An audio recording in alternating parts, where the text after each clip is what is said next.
Before we get started, I have a quick favor. I've been self-funding the Finding Genius podcast for 5 years now. I've done over 3,000 episodes. And as you can see on YouTube, we're up over 1 million views on the channel, which is fantastic. The next thing I really want to push on is to get up to 10,000 subscribers. Because once we do, we'll be able to put a donate button and we'll be able to solicit donations to help keep the podcast running and to also get the Finding Genius Foundation moving along. We have a big project studying anxiety, depression, and PTSD and working on a product to help people overcome these problems because I've seen them explode recently after the last 2 years of the whole virus situation. So if you would, please subscribe to the podcast. That would help us tremendously. Give us a thumbs up and check in the description for Buy Me a Coffee. It's about $5. If you could buy me a coffee, I'd really appreciate it. It would help keep the channel going, and I love coffee. Thank you. Forget frequently asked questions. Common sense, common knowledge, or Google. How about advice from a real genius? 95% of people in any profession are good enough to be qualified and licensed. 5% go above and beyond. They become very good at what they do, but only 0.1% are real geniuses. Richard Jacobs has made it his life's mission to find them for you. He hunts down and interviews geniuses in every field: sleep science, cancer, stem cells, ketogenic diets, and more. Here come the geniuses. This is the Finding Genius Podcast with Richard Jacobs. Hello, this is Richard Jacobs with the Finding Genius Podcast. My guest today is Gerald Dickens. He's a professor of geology and mineralogy at Trinity College in Dublin. So we're going to talk about climate, chemistry, and life across the Paleocene-Ecocene boundary, which I understand what that means a little bit, but not fully. We'll get into it. But regardless, welcome, Gerald. Thanks for coming. Thank you, Richard. Good to hear from you. Yeah, tell me a bit about your background first. How did you get into studying, geology and climate, things like that? Well, to be honest, I'm not even a geologist, which is sort of funny because I'm an endowed chair in geology, but I started out as a chemist at the University of California. And then when I graduated, I didn't want to be doing, work in a chem lab for like some pharmaceutical company or something. So, I actually took a few years off and worked actually as a card dealer in Nevada. And then I thought, well, it's not really what I wanted to do for long term. Yeah. So then I ended up at the University of Michigan and did oceanography. And then, I was fortunate enough there, a really good program, and met some great colleagues who are now good friends as a graduate student, and had some really nice mentors, and then gotten the whole idea of looking at oceans, and particularly past oceans, to understand how Earth works in the time domain. Yeah. How do you study past oceans? Is it fossils only, or how do you even know where they were and what they were like? Yeah, so, the main way that we do it as a community, well, think about the modern seafloor as time zero, right? So, because material's landing on the seafloor. And so as you start going down from the surface into the below the seafloor, you're getting older. And so what we can do is we can understand a lot about relatively recent times by, just going out there and collecting short cores. And we can, get all sorts of information, for instance, in many locations, sort of the last 100,000 years or so. And that's just going down, in many cases, you can hit that within 10 meters. In some places, you have to go much deeper. But then if we want to understand really older sequences, then what we have to do usually in the ocean, the modern ocean, we'd have to go out on a drill ship and then drill down, in some cases, hundreds of meters, in cases longer than a kilometer. But we also have the advantage that some of these sequences, through tectonics, and so that old pieces of the seafloor can be lifted up, and so they're exposed in land. And so we have many, many examples of this around the world. And so once you know where you are in the time domain, you can study the sort of climate change in the past, not only by looking at sediment, in the modern ocean, but also that's on land. How deep have you observed that, pieces of the, has the mantle even poked through, X number of feet down where it's reachable, whereas it's just parts of the crust up thrust in the ocean floor? So most places in the ocean, right? So you don't really have the mantle, but you have crust, oceanic crust, but on top of that would be sediment. But in lots of other places, we have continental crust that also has sediment on top. And so you think of it as sort of, I guess in a really simple way, think of it as sort of a cake, and the cake would be, the hard rock, and then the icing is the sediment on top. And so in many cases, we're going through this sort of, icing analog, and then going back and taking and figuring out how old something is. And there's a whole bunch of methods to do that. And then once we know the age, then we can do a whole range of, studies, everything from, as you mentioned, fossils. Many cases in the ocean, we're looking at microfossils, so things that are sort of sand-sized and smaller, but they give us lots of information. But then we can also measure, changes in other materials. So the difference in, let's say, calcium carbonate versus clay minerals. We can go in and look at the shells and do chemistry on the shells, all sorts of really fancy techniques. Everything from looking at complex organic molecules and how their bonds change so you give you an example of that. There's certain organic compounds that are made in the surface waters by life, and they they'll put, for example, where and how many double bonds or pentane rings are in these compounds is directly proportional to temperature. And then so he can do this, generate records, for example, of what the ratio of double bonds of some component is, and then you can backtrack out temperature through time. And yeah, lots of really. What about if you have a cliff and then you go next to the cliff and you drill into the side of it, underwater one or an above water one? Would that allow you like a cheat to access, quote unquote, like deeper layers when you otherwise couldn't? Oh, absolutely. And so so when you asked about, do you ever get the mantle and stuff? So there are little places where you have for example, a fault in the seafloor, and one side may be uplifted relative to the other, and you can get places where, mantle material, effectively a compound named peridotite, and you can drill into that. And so you can get a sort of a special little window if you wanted peridotite. Now, of course, the peridotite doesn't tell you too much about climate change, but tells you a lot about, all sorts of information about how, for example, Earth, works as in the tectonic sense, how plates move across their surface. So what's some of the, the really interesting stuff that you've discovered by doing these, these drillings? Yeah. So the one that I put, and for the highlight, the talk, is something I truly find fascinating, and it's an event, and it's called the Paleocene-Eocene Thermal Maximum, or PETM. And this event, we first sort of got inklings about. This happened back in about 1989, 1990. And I was just lucky that I was starting graduate school at that time. And so what it is it's an interval now. At the time, we didn't really know anything about it.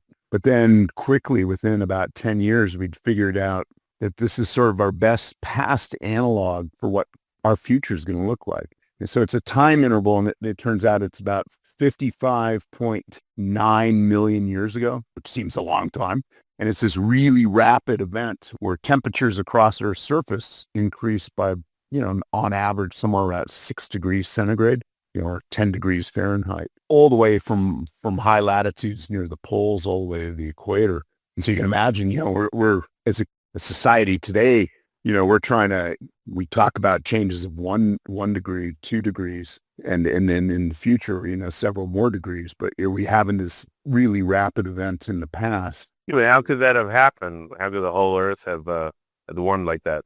Yeah, well, so there's the $64 million question. What we do know is... Was it the $55.9 million question? Yeah, that's a better way to put it. So we do know two fascinating things. So the first is that it's associated with a massive input of carbon, which ultimately has to be carbon dioxide. So it could be, for example, direct carbon dioxide, or it could be methane that's been converted to carbon dioxide. We can test that through lots of different ways. For example, if you add CO2, so it's happening today as we're adding a bunch of CO2 to the atmosphere, some of that CO2 is going into the ocean, and it's changing the pH of the ocean. So the pH of the ocean is dropping. So it's by several point units so far already. And so what happens when you start dropping the pH, you start dissolving up certain minerals, for example, calcium carbonate. Yeah, certain animals can't make their shells or anything like that, right? Yeah, and so we see all of that at the PETM. And not only that, we see what's called a carbon isotope anomaly. So we can look at, so carbon has two stable isotopes, carbon-12 and carbon-13. And the ratio of those two carbon isotopes, it varies in materials across Earth's surface. Plants, the atmosphere, pre-industrial, has a value of something about -7 or so.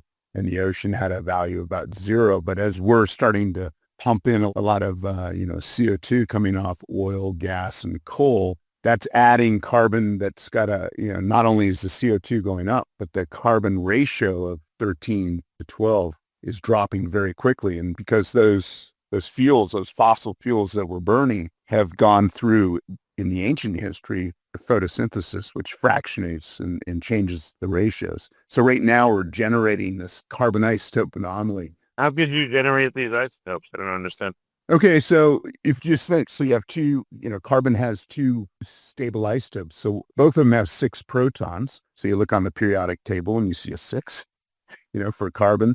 But you have one isotope, about 99% is carbon-12, and one isotope is carbon-13, which has 7 neutrons, whereas carbon-12 has 6 neutrons. So there's a mass difference between, and that's why, like you look on the periodic table and you see, oh, it's not 12 atomic mass, it's 12.01, because you got 1% of carbon-13 atoms. I mean, there's no process that I know of, unless nuclear, I guess, that would create Yeah, so that carbon-13 atoms.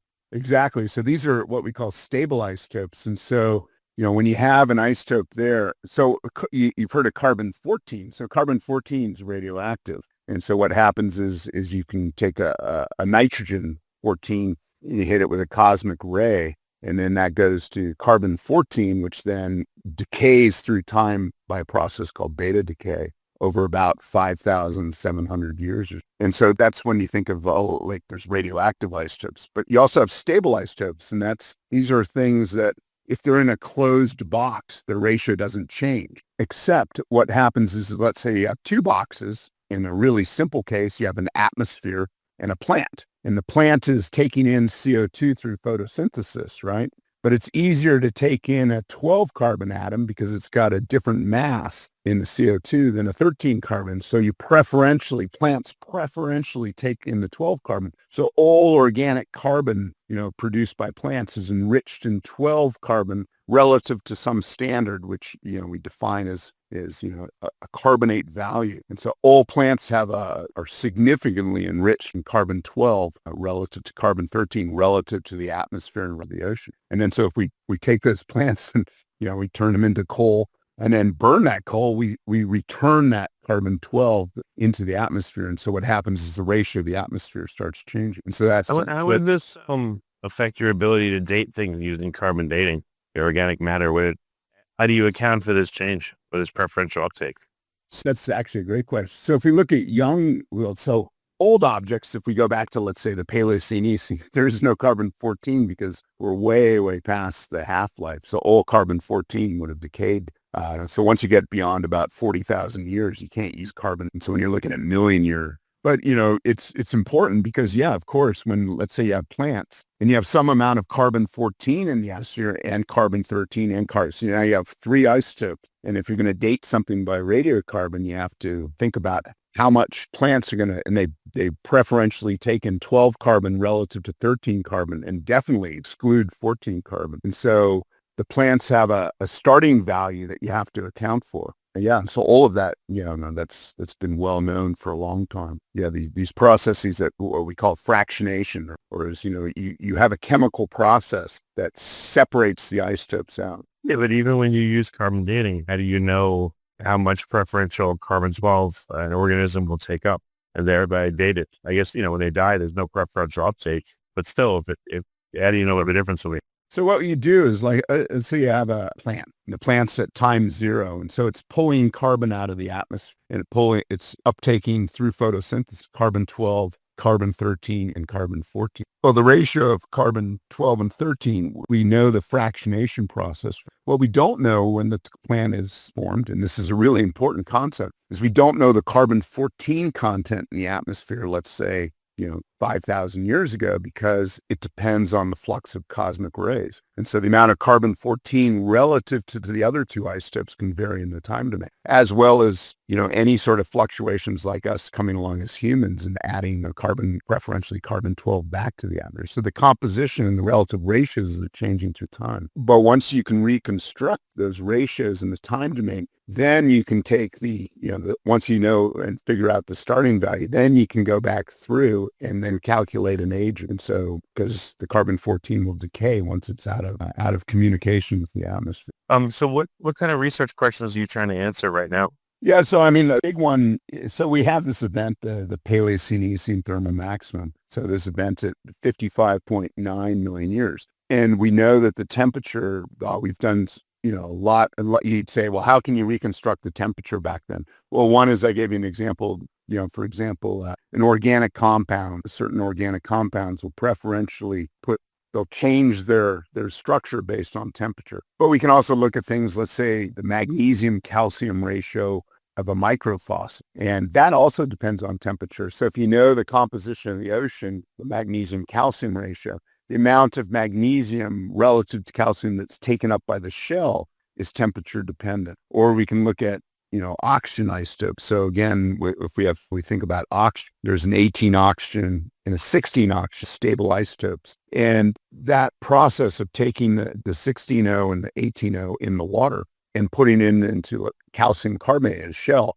that's temperature dependent. And so we, again, fractionate the isotopes, but in this case not through photosynthesis with carbon, but essentially the uptake directly from the precipitation of a shell calcium carbonate from the water. And again, that shifts the isotopes, and that process is temperature dependent. And then what we can do is take all these different methods, and there's several other ones. And then we can, once, we say, they all give us the answer of 6 degrees, at the same location. Well, then you're pretty confident you've got 3 independent ways, completely unrelated independent ways to instruct the temperature. And then we can do that and you'd be very confident about how much the temperature actually changed. So each one of them on its own could have some caveats, or problems, what we call proxy problems. And but when we get 3 or 4 independent assessments that don't rely on each other, well, then we can get a fairly good understanding on something of temperature. So then the question is, once we realize we've got this time where the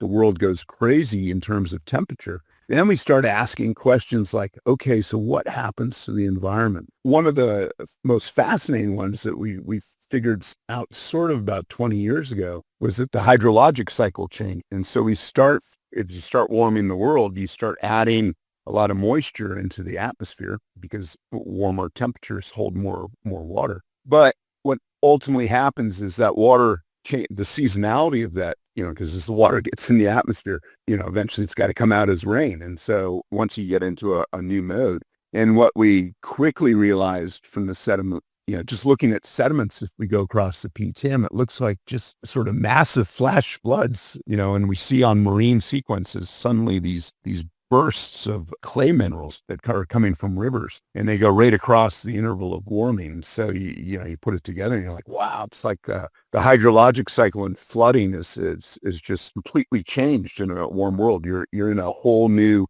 sort of hydrologic dynamic during these times. Well, what do you mean? What do you see the effects are of flooding typically? So the most obvious one is, for example, there's some really nice ones for, your U.S. listeners. If you go off the New Jersey margin or, anywhere essentially centered on New Jersey, north and south, and you drill into these sequences and you hit the PTM. So before the PTM, your sedimentation is sort of coming along, and it's a mix of marine carbonates and some clays from rivers. And then you hit this weird interval, and suddenly, you've got very slow deposition, and suddenly you've got 20 meters of clay just pours out right at the start of this event. And the whole geology completely changes, but just exactly during this event. And so, the only way to get that out, and it's all terrestrial, so it's coming off the continent. And so once you figure that out, and then you go around the world, and there's great examples in Spain, New Zealand,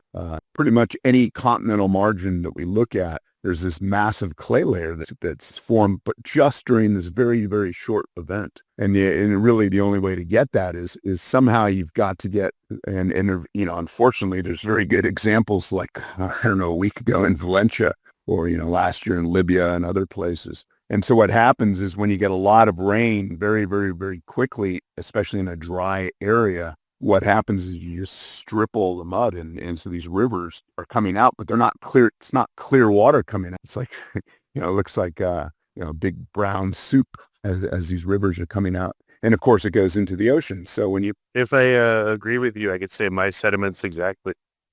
It's just a joke you can use, Badger. And now I get it.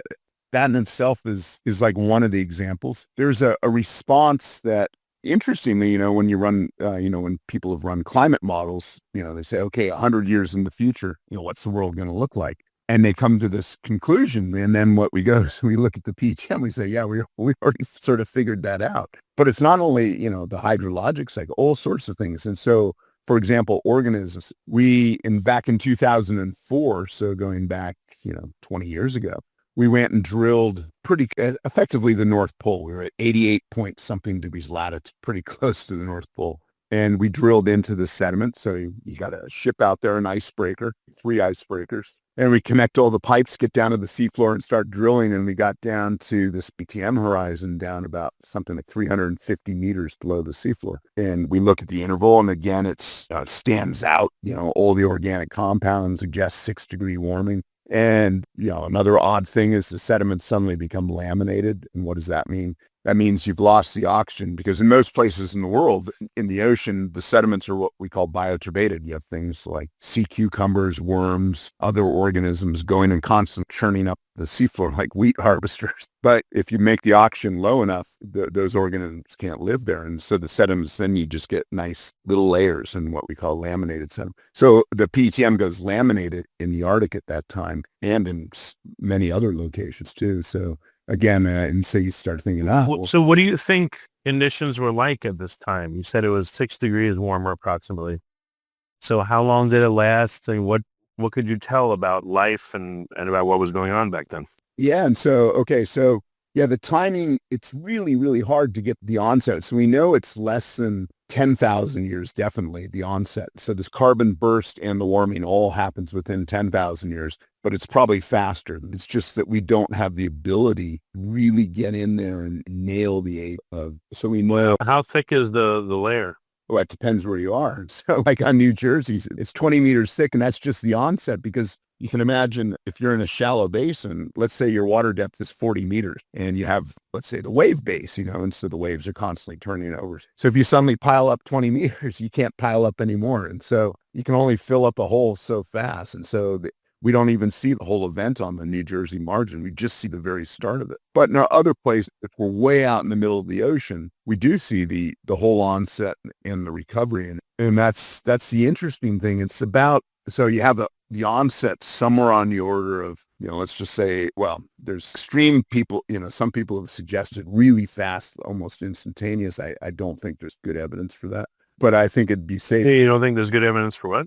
That is extreme, instantaneous, sort of like within years. I think it's, if you really get into it and look at all the data, it's somewhere on the order of 5,000 years or so. But how do you know? How could you tell that is based on thickness, or what do you think it is? You can do some clever things. And so let's say you have at some location some asteroid. You can date the asteroids by radiometric too. So you get an absolute age. And then you can calculate the thickness of sediment between those ages, and you have, let's say, an average sedimentation. But then here's the problem is, of course, there is no average sedimentation rate across this event because everything changes. And so what you have to do is then do that same sort of exercise at multiple locations. And then you start constraining things like, okay, it can't be too much because then it wouldn't make sense at this site. It can't be, too long. And then so you start getting into these constraints where the onset's somewhere on the order of 5,000 years. And then the recovery's on the order of something like 200,000, somewhere between 100 and 200,000, and which is a bit disturbing, when you think about it. So, I suppose on a really optimistic view, you could say, okay, we do whatever we want to the world over the next, 100 and 200 years. And we only have to wait another 200,000 years and get back to where it was. But that's not certainly on human lifetimes, that's not a good. So what are you learning from studying this band? I mean, what are some of the other characteristics of what you found? Yeah. So, gosh, yeah. I mean, I can just think of like, for us, what's probably been the most fascinating bit is you can go into, so there's a whole range of climate models that have been built by using, physics and chemistry, and modern processing. And there's a whole bunch of predictions. And so if there's a whole set of reports in this, what do they call the United Nations IPCC panel, the Intergovernmental Panel of Climate Change. I'll be honest, I've always, I've read all the documents. I understand the science extremely well, but there's a little bit of this sort of groupthink of, like, okay, this is the way it must be because, and that leads to a bit of alarmist views. But you can step back and say, well, hey, here we have an event. Let's test these. So is the idea, for example, of an accelerated hydrologic cycle. So the IPCC documents suggest this, and we can go in and I can, emphatically say, yes, that's absolutely the case. You can say, things like, what happens at high latitudes? Do we lose sea ice? Absolutely. And so when we go up to the Arctic again and cross the PTM, there's no evidence for sea ice. And in fact, a really bizarre find there is you start finding, subtropical species living on the North Pole. And so very, very quickly, you have organisms that are living down at, let's say, 20 degrees latitude, and suddenly they're free swimming up on the North Pole. I mean, it's extraordinary. But you can even go in and, for example, we did a bunch of work on the pollen there because you start thinking, okay, if things get warm, you'd start thinking the vegetation might change. And sure enough, the pollen changes. You start seeing far more, for example, angiosperms, flowering plants instead of gymnosperm. And all of that shows up in the pollen, but just during this event. And so, yeah, the whole biology is you have the huge lateral or let's say latitudinal migrations across this. Where the real interest, one big problem right now is if we go to low latitudes, there's a few sites and there's nothing there. And so we're actually losing all sorts of things across the ETM. It's almost, mind you, we only have one or two of these sites, but when we've looked at them, it becomes barren. It's just like the only thing living there is bacteria. And it may be the case that things are just too warm down on the equator for organisms to live. So that's something that what we need is really nice sites to really thoroughly test that. But the few sites that we do have so far, we just... I don't know what you mean. You mean life was segmented in certain parts of the globe and it was just, you think, uninhabitable in other ones, or like... Exactly. So, yeah, you can imagine that, let's say the waters at the equator are something like 40 degrees centigrade or something. There's not a lot of life that's going to live at 40 degrees centigrade year round. Today's really warm oceans are about 30 degrees centigrade. So, and that's about the maximum you have with places in Asia, the Red Sea. So it doesn't, there's really nowhere in the modern ocean where you're above sort of 30 degrees C for any significant time. But then you start thinking about things like just how bodies function, and multicellular life has a really tough time at 40 degrees centigrade. So, okay, so how do the fossils change? What do they look like in this layer, and then above this layer and below it? What do you notice? Yeah, so like here's an example of the really cool bit. So you can go to a place in Wyoming if you get the chance, and you go to like the Bighorn Basin, it's sort of north central Wyoming. And there's this big bright red layer. And this has been known for a while, probably the settlers. It's very striking, and it goes for, tens of kilometers. And people had done early work, going back well before the 1990s, back in perhaps 100 years ago. And they'd done careful studies, and they realized that there was this bizarre chain in mammals across this vent. So as soon as you hit the red layer, suddenly you've got before the red layer, you have organisms such as these things called plesiodapids, which they don't exist anymore, but they sort of look like an otter, and a few other organisms. Then you hit this layer, and immediately above that, you have primates and things, what we call perissodactyls and artiodactyls. These are things like camels, rhinoceroses, and so it looks like spontaneous evolution. And so people had noticed this, and they thought, maybe just a whole bunch of time missing there. And then we've gone through and, as a community, and gone to sites and realized, no, that time's continuous. So then you get this crazy idea like, okay, so what's going on? Is at the start of this event, things start getting so warm that organisms, including mammals, start migrating really far distances and get all the way up into high latitudes of 70, 80 degrees latitude. And then they can, if you have a land bridge up there, which existed at the time, then they can switch. So you can have an organism, let's say, that's living down originally, let's say, in low latitudes in Asia. You have this very rapid warming and starts migrating north, and then hits the land bridge. And of course, at high latitudes, the distances between continents gets very small because, at 80 degrees, as you do around a sphere, the distances aren't nearly as great as if you're trying to do that at the equator. And so now you got these organisms that were originally sort of, subtropical. Now they're living up at high latitudes, and then the event starts cooling down, but at the time they've already connected, and then they've migrated. And so you're suddenly in North America. Before the event, you've got one set of organisms. The event happens, and then bam, suddenly organisms are coming from halfway around the world and just suddenly in taking over. And it's very, very quick. It's not only things like mammals, but also plants, all sorts of organisms. So we see that absolutely in the marine environment. We see it in terrestrial environment. Well, they should have been a great mixing then of the existing life on the planet, and then a resorting, right? Yeah, that's exactly what we see.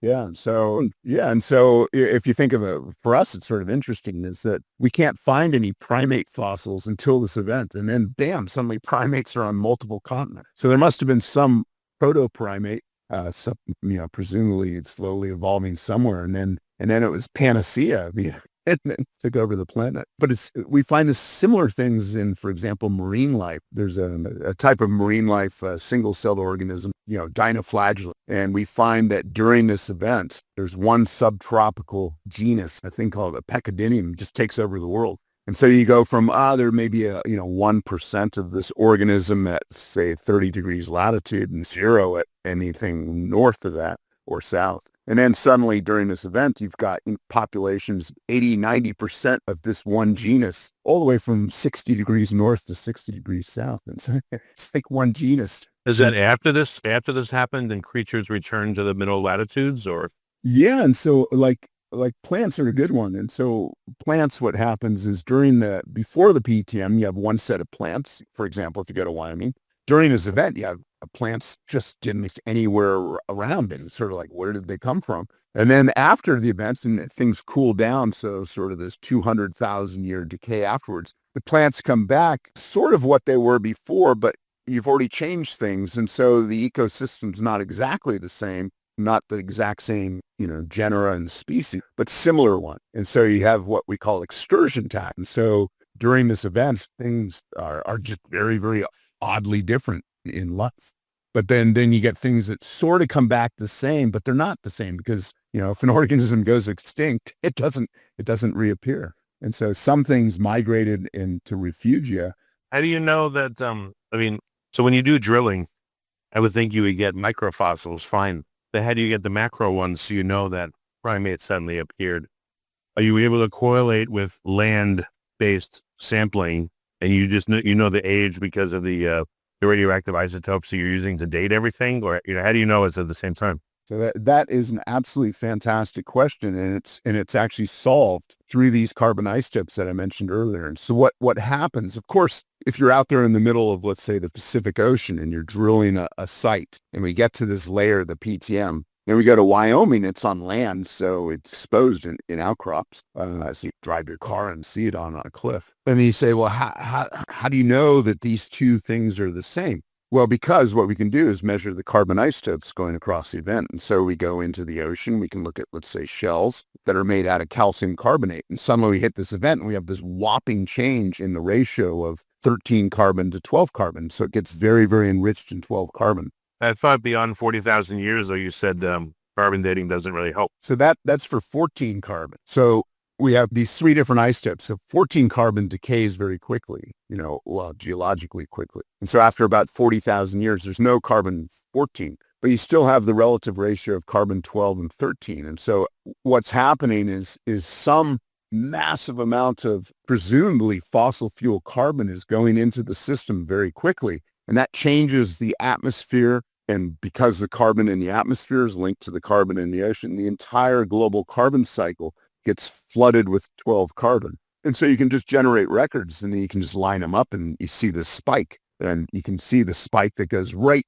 where the starts of the primates are on land, right where you get the excursion taxa in the ocean. You can find it in any carbon-bearing phase. So you can find it in organic molecules, carbonate. And so on the land, they've done it in things like gar teeth or soil nodules or, organic leaf compounds. So things like alkanes that are formed by, so these are long, they're hard to remove, these alkanes, because the bonds are hard to break, so they last for a long time. So you can just measure. You can take an alkane, pick, let's say an alkane with 25 carbon atoms, and go through that, and suddenly you're measuring the same compound. But right as you hit this event, suddenly there's this whopping change in the isotopic composition of the alkanes. And so any carbon phase that's linked into essentially Earth's carbon cycle changes dramatically, and it's not like anything else in the last 90 million years. It stands out. Yeah, it sounds like a catastrophic event, I guess, happened, right? A true catastrophic event is, for example, at the Cretaceous Paleogene boundary. This thing from the asteroid belt comes in, lands in the Yucatan Peninsula, at 24,000 kilometers an hour, and we just get whacked, and that's the end of the dinosaurs and everything, or the Canadian dinosaurs. What would create such a massive spike in carbon over such a short period of time? Exactly. And so, and here comes the really fundamental question, and I can pose it to anyone who's listening here. The natural thought for most people is that, here's an example of exactly, not exactly, but somewhat similar to what we're doing as humans. A huge amount of carbon came into the system and drove climate change and drove all these other things like, changes in pH, changes in dissolved oxygen, the latitudinal distribution of animals and plants, sea ice, all of these things, the hydrologic cycle. And so everyone, I'd say most people in the community have jumped on it. I think that's actually wrong. And so what I think is going on is you're in a coupled system. What happens is, for other reasons, we start getting warming and we pass a tipping point. So we already know for about 4 million years, we've got slow warming going on Earth. And then this event happens, and it's after sort of a long-term warming. And so the other sort of end member possibility is, no, it's not that the carbon's driving the warming. It's that the warming starts driving carbon, which then that means that's a totally different way to view the world, because then what we have is, let's say we start warming the world, we start releasing carbon from other sources, that, you're moving things out of the steady state. And the most obvious way to do this is through methane. And so you start warming up the world, and things like, permafrost starts melting, or methane in the seafloor. And then as you start adding methane, that just, you're into a positive feedback, and then the whole world just sort of goes. Well, is there a methane signature, or you can't tell? You can't, because methane has a very short time. So, it's a really powerful greenhouse gas, but, within sort of 10 years or so, methane converts to CO2. And so what we see in the geologic record during this event is absolutely a whole bunch of CO2 comes. But if you go and do some basic math equations, you realize if it was just CO2 coming in and you pick something like a volcano, the amount of CO2 doesn't even make sense. It's way too large. But methane, because the methane's produced through methanogenesis, again, you fractionate the isotopes. So methane has, on Earth's surface, for any significant size reservoir, methane's really, really enriched in 12 carbon. So just a little bit of methane gives you a giant signature in an isotope change. And then all the math makes sense. What about solar activity? What if, I don't know, there was a huge jump in solar activity for a period of time, or massive solar flares? Could that have done this? Temporarily warm the Earth a lot more than it had been? I suppose in some sort of, you can always argue somehow the sun, suddenly, because the Earth's surface temperature depends on, three basic concepts, essentially the amount of energy coming from the sun, our albedo, and, the amount that's reflected back, and then our greenhouse gases. So that combination, I don't think anyone's seriously suggested that suddenly we had a change in the flux of. But why is that more improbable than a sudden change in Earth that can't be explained? Yeah, I mean, that's a good question. Well, the first thing is the sun itself wouldn't change the carbon isotope. So no matter what you have to do. But what if it was again a sudden heating from solar activity that all of a sudden bursts on the scene for some reason? Yeah, and then releases carbon somewhere on Earth. I mean, Well, it heats up. The sun hits us. We also radiate it out. There's no massive accumulation. Otherwise, the Earth would, I would guess it's in a steady state. So if all of a sudden there's a lot more solar activity and the Earth can only get rid of, a certain amount of that energy, maybe then heat would build up for a period of time. Massive. yeah. So, I mean, again, there's sort of two different problems here, and they're somehow coupled. So we have the evidence for warming and we have the evidence for carbon input. So, whatever the cause for warming it, okay, somehow that has to be linked to the input of carbon. So if you had some, in theory, if you suddenly, had a difference in solar input and it raised the temperature, it doesn't explain the carbon input. So again, you'd have to have a feedback. So releasing carbon. Right. Well, like what could cause that? Again, if incredibly big volcanoes erupted, you would think the Earth would cool. How could you get such a huge sudden amount of carbon? If everything living on Earth died all of a sudden, like in the same day, would that even be close enough to release, enough carbon to cause this? Like, where could it possibly have come from? Was there great tectonic action and huge methane deposits burped out? Could that be there's got to be some source of this, right? Absolutely. And so you have one camp that is argued for sort of bizarre volcanism. And so somehow taking a bunch of normal volcanism doesn't have a significant difference. It's a very small difference in the ratio of carbon-12 to carbon-13. So in order to change, you can think of this as like, okay, suppose you have it's a bit wacko to think about, but suppose you have a swimming pool and a hot tub, right? And the swimming pool is white and the hot tub is some other color. You have to add something from the little hot tub into the pool to make it red. You can't take something pink, So it's a little bit different and suddenly turn it red. So what you got to figure out is that it's a basic math problem of mass balance. And so because normal volcanism doesn't have a composition radically different than the ocean atmosphere, the normal ocean atmosphere, you either have to come up with some absurd amount of volcanism, which even then, you get to values that are like just not fathomable, or you have to come up with some creative way, like the volcanism comes up, heats oil deposits, and then releases it. And so people have argued this. And even then, the masses are huge. The way to get around the math problem is you have methane. And then so what we do know is that we don't know how much there is, but we know even today's world, there's lots of methane that is stored in both permafrost and in seafloor sediment.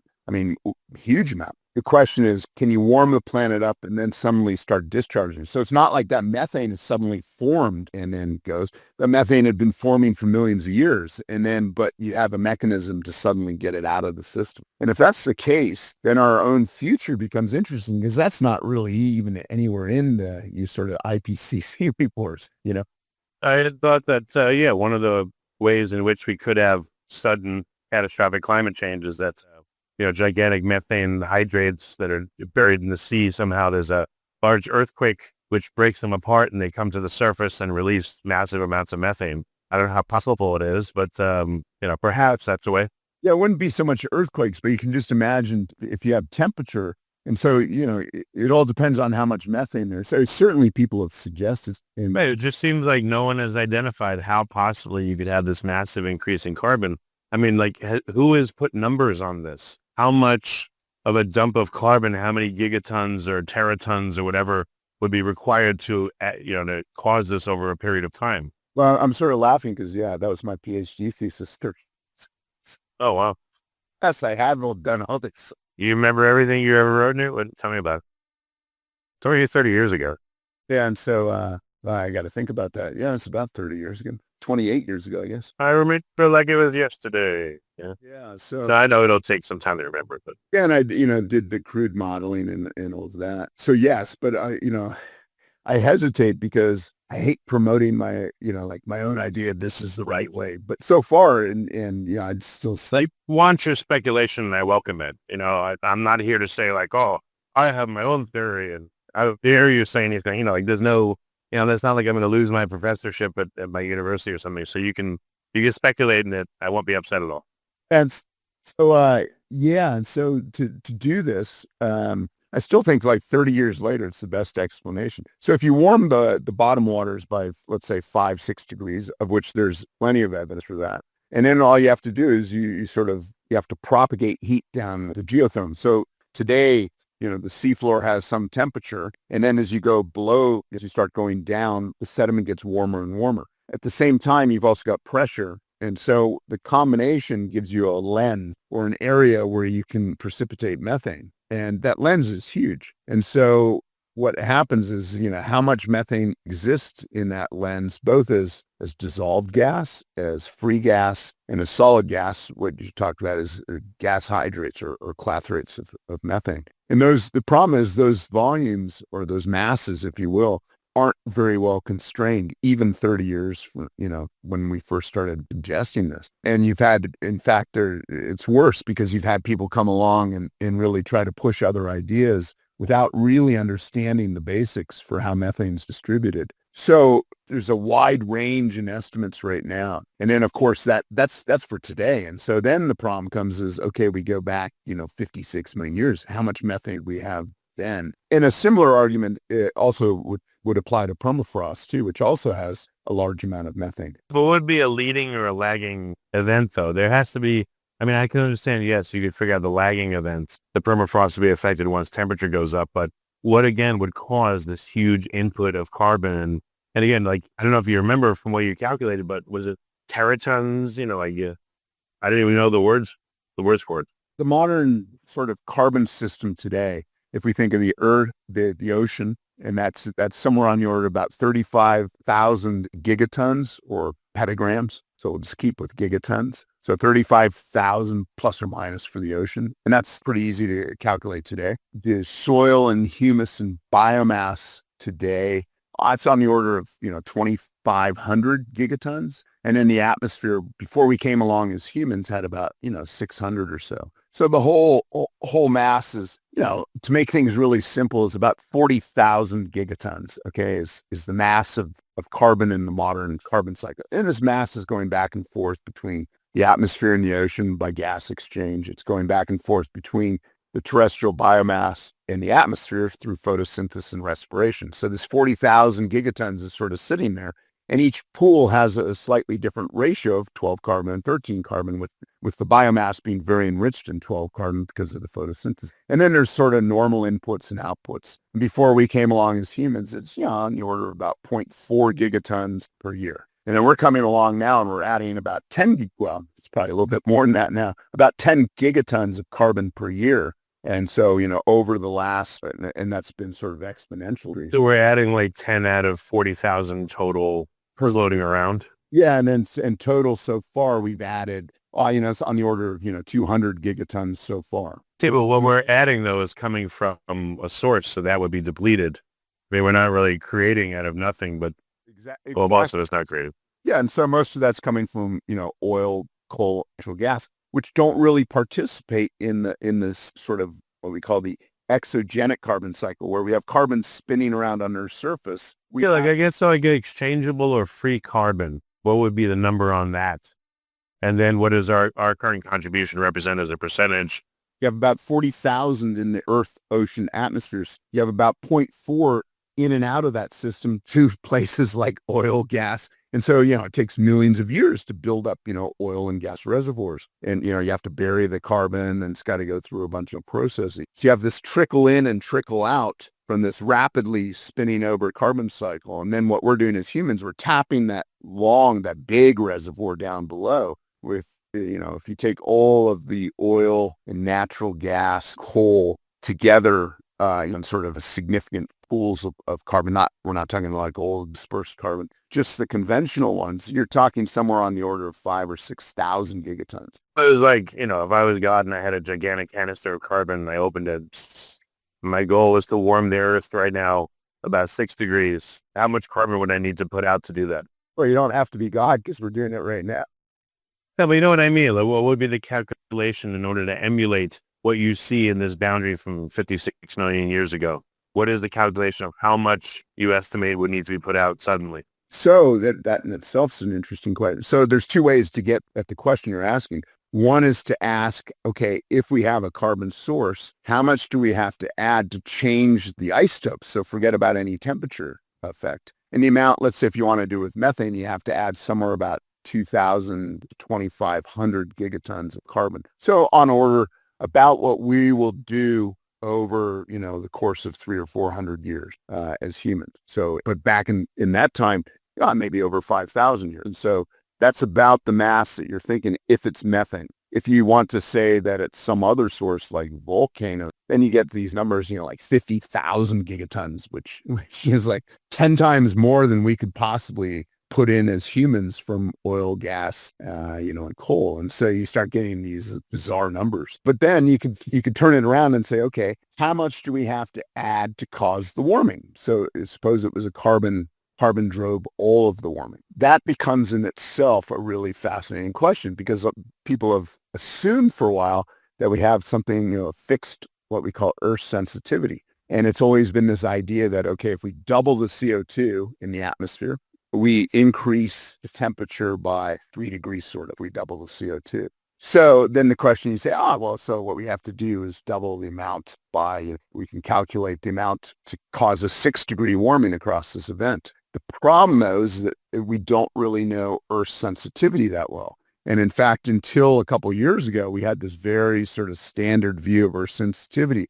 And absolutely everything these days coming out from all sorts of modeling and the geologic record suggests that the sensitivity is far worse than we thought. So for each bit of CO2 you add, the amount of temperature change you'd get is great, about twice as much as we originally thought about. So you're saying it's more sensitive than thought. Yeah, exactly. And so then you get to this really awkward thing is like, then the mass all starts getting to make sense. So if we add about 2,500 gigatons of carbon, if some of that warming is caused by some other mechanism, of which I can give you a good example, then it starts getting to this idea that, methane still nicely fits. So people had argued that couldn't be methane because if it's 2,500 gigatons, we couldn't get enough warming.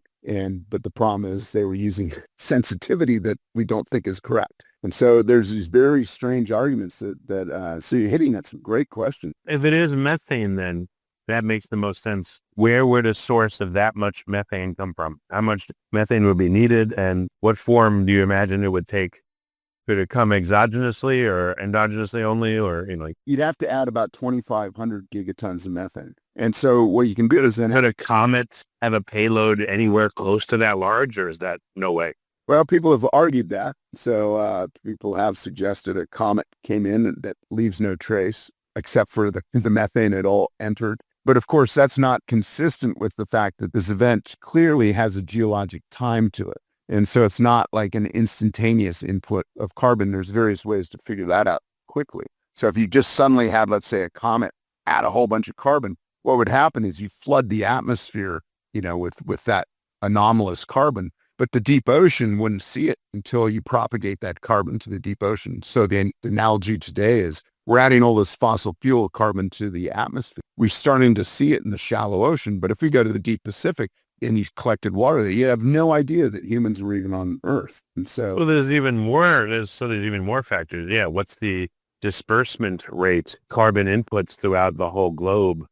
And I guess, if you look at places where the disbursement would have been last or taking the longest, that'll give you a better idea of how long it was in effect for this elevated carbon. Because it would have at least had to have been around to propagate to like the deep ocean and stuff.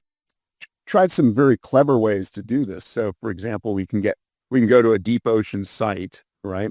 And we can collect organisms that lived on the bottom of the ocean. And we can collect organisms that were living in the surface that have now, they died and then sank. And that sinking time is, relatively fast on a geologic timescale. And then so you'd have two records from the exact same location, one from the deep ocean and one from the surface. And so if that carbon came in and hit the surface, you'd expect there to be a lag between those. And so that the surface organism would start changing first, and then thered be a lag on the order of whatever turnover time the ocean is. So, But unless what if the event happened in the deep ocean? Again, the methane, could there have been a massive methane deposit? Maybe there was, again, a big earthquake opens up a rift, releases a massive methane deposit, and the source is from the deep ocean. So then you'd expect the other lag. And so way around, you'd see the deep ocean see it first. And so But it could bubble up very quickly. Like what is the time? So if on the surface I burp out a gigantic amount of methane, let's say, or farted out, versus like at the bottom of the ocean, I do that. How long would it take to go in one direction versus the other? Is there any way to calculate that? yeah, and so like today, again, you got this problem because so we know that time today, and it's on the order. Well, it depends where you are in the ocean because the North Atlantic, there's an overall flow direction from the Atlantic Pacific. So in the deep Pacific, the waters last saw the atmosphere in about 1,600 years ago, whereas in let's say the deep Atlantic, it's on the order of 800 years, and so It's like 1,200 years on average, let's say. Exactly. So somewhere around, 1,000 to 1,200 years on average today, so that if you perturb the atmosphere, it would take that long to see the record. Essentially the bottom of the Pacific seen the Middle Ages. Well, right, but so that's from the surface down. How about from below to the surface? I would think methane could bubble up on the order of days, circulate through, right? Yeah. So if you could have methane actually bubble all the way up, but it turns out it's not so easy to get a bubble going all the way from very deep through the ocean and up into the surface layer and then ultimately the atmosphere. There's some It's like what size of a methane hydrate cluster would have to go into gaseous form in order to provide enough methane to warm the Earth 6 degrees, in a short period of time? Like what does that calculation look like? And are there deposits that are that large that are there today, or is it far larger? So there's no single deposit that's anything like that. And so what it would have to be if it was methane hydrates or if it was permafrost or some combination of both, you'd have to have multiple places, all sort of releasing methane, across, wide swaths of Earth. So for example, if we go into somewhere like the Blake Ridge, which is off the coast of South Carolina, and so back when I was a graduate student, I was fortunate enough to go on one of these drilling ships where we went and tried to, quantify the amount of methane in that one deposit and the combination of free gas and methane hydrate. So the methane hydrate sits above free gas. You have bubbles down in this pore space of the sediment. And so we did some very clever ways to quantify that. And that deposit probably has on the order of, 30 gigatons. And so that's one of the larger ones. But we know that there's hundreds of these deposits. So again, we don't know the total amount, but some people say it can't be more than 1,000. But then you actually look at the way they figured out these calculations, like this doesn't make sense because in fact, they go to somewhere like the Blake Ridge and they say it's 0. And I'm like, well, no, I've actually been out there. It's about 30. And so, and so you get these strange things. We don't know the current mass that well. But certainly, I still think, 5,000 gigatons of methane in deep ocean today that's a reasonable value for present day. And so you can imagine if you'd take half the methane in today's ocean that's stored in the sediment, and it's been accumulating over millions of years into some steady state, you'd release it. And it turns out if you do the calculation, you say, okay, if we're going to warm the bottom water by 4 degrees, in today's world, and you do it over a significant amount of time on the order of, let's say, several thousand years, you lose about half. Why would it warm the bottom water when the sunlight doesn't even get there? So that gets into the way you actually do this. If you think of the idea of threshold conditions, and some people, they've now come up with this. So we were talking about threshold conditions, 30 years ago, and now suddenly people are all on to this idea of a tipping point. But it's essentially the same phenomena. So the way I've always thought about this is today, for example, you have water sinking at high latitude, so around Antarctica in particular. And you ask, so the deep oceans are being filled by waters where they sink. And you say, well, okay, so the waters are, today, they start out at something, 0 degrees, and then they sink and then flow. And so the deep oceans, particularly the Pacific, they have a value of sort of, 0 to -1 degree C. And that's because their source, that's where they came from. But that source is fascinating because it depends heavily on sea ice. And so what happens is you take the water, you freeze the water, and when you do that, you exclude dissolved ions. The water becomes dense and sinks. So then you come to this funny idea. You say, wait a sec, okay, suppose you have a world and you're at high latitudes and you go from -3 degrees to -2 degrees. You still have sea ice, but as soon as you go from -2 to -1 degree, you can't form sea ice. So that whole process, you can have a very, very slow change in temperature, but you magically pass the phase boundary and you've now just changed a whole fundamental process on Earth's history, the way Earth works. And so that's what we call you can think of it at a really simple level. You have a rubber band. You start pulling the rubber band slowly, and eventually breaks, but it's not like you pulled it extra hard when it broke. You pass that point. You passed a tipping point where that suddenly the world changes. So if you have something like that, such as sea ice of again, that's now been modeled, it's really sort of interesting, so that you can suddenly change the deep ocean temperature by slowly changing temperature, let's say over millions of years. You can very, very quickly, once you hit that sea ice threshold, flip the ocean temperature in the deep ocean, on your, 1,000 years or so. So there's your mechanism to suddenly, now you go from a world where the bottom water is relatively cold to, suddenly warming it. And that has to affect, things like methane that are dependent highly on the temperature of bottom water. What about when doing the sampling, either on land? It'll probably be a lot harder in the water, but what if you're looking for microstrata, meaning you're thin slicing the drilling you're doing somehow, again, you're just doing incredibly thin slicing of layers. You want to see like almost exactly where this layer begins and what that transition zone looks like. What if you're able to identify the transition zone down to like a millimeter's thickness of a layer or even less? What would you see that you might overlook if you just brute force drill through a layer or, break off a layer? So in most parts of the world, including during, the PETM or most of the geologic record, we have bioturbation. And so what happens is you can micro sample it. But what's happening is organisms are going along the seafloor and they're constantly churning it. So it'd be, a really crude analogy, it'd be like going to your lawn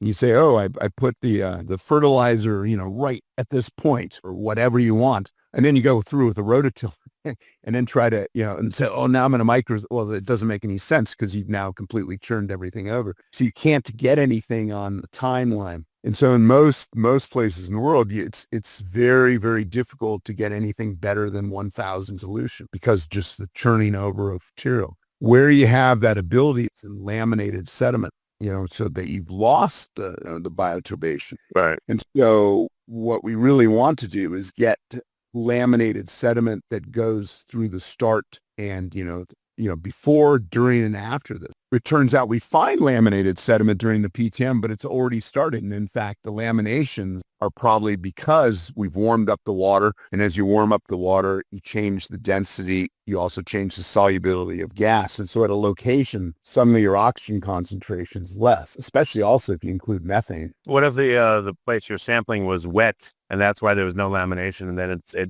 once it dried, it suddenly dried and then things just froze in place, and that's why you have the lamination. So to do that's something like that. Yeah, the places I'm talking about, we're like deep down in the ocean. So. Oh, so you're seeing lamination down there too? Yeah. And so like in the Arctic. And so, yeah, so right at the PTM, the sediments become laminated. And that's not the only place. It is several other places. So what does it look like if you very carefully go through this layer, you look at what leads into it, you look at how it comes out of it. If you look as carefully as you can through as much laminated substrate as you can, what does it look like if you really examine it carefully, closely, understanding this perturbation? We've been thinking of trying to do that for like 20 years. The problem is getting the right sediment and the right material. And so one of the problems, of course, is when the sediment goes laminated, right, you've lost the oxygen. And then things like the organisms on the benthic, the benthic organisms, the one you want to be recording the signal, they're not there because they can't live then. So then you got this odd problem. So you get this great record heading towards the event, and then your benthic record's gone. And so it's like, just when you want the benthic record to be recorded in laminated sediment, you don't have it anymore because it's laminated. What would be the limiting feature that only could happen in a short period of time? The disappearance of, like you said, benthic organisms, that probably wouldn't be 1,000 years. That would probably be a narrower window is my guess. So what happenstance would have the narrowest window where therefore you could further narrow what's going on, at least in a part of these samples? So I think the way to get around this, and we may have the records now, although this is a little bit of an aside. And if you have any listeners that are really followed about the PTM, they're going to find this sort of interesting controversy. So imagine if you have a hole, okay, like a big hole on the seafloor, and you're near a continental margin. I've already shared with you that the hydrologic cycle goes nuts. And so, for example, on the New Jersey margin, you're piling up sediment, I don't know the exact rate off the top of my head, several centimeters per 1,000 years, so millimeters per year, less than millimeter a year. And then suddenly hit this event and you've got 20 meters of sediment piled up very, very quickly. But you don't have a hole really because the sediment's just what we call prograding. It's moving outwards across the margin very fast. But suppose you have a hole there and you get the sediment and the hole's deep enough. In theory, now instead of getting around the problem of trying to get a laminated sediment, what happens is your sedimentation rate goes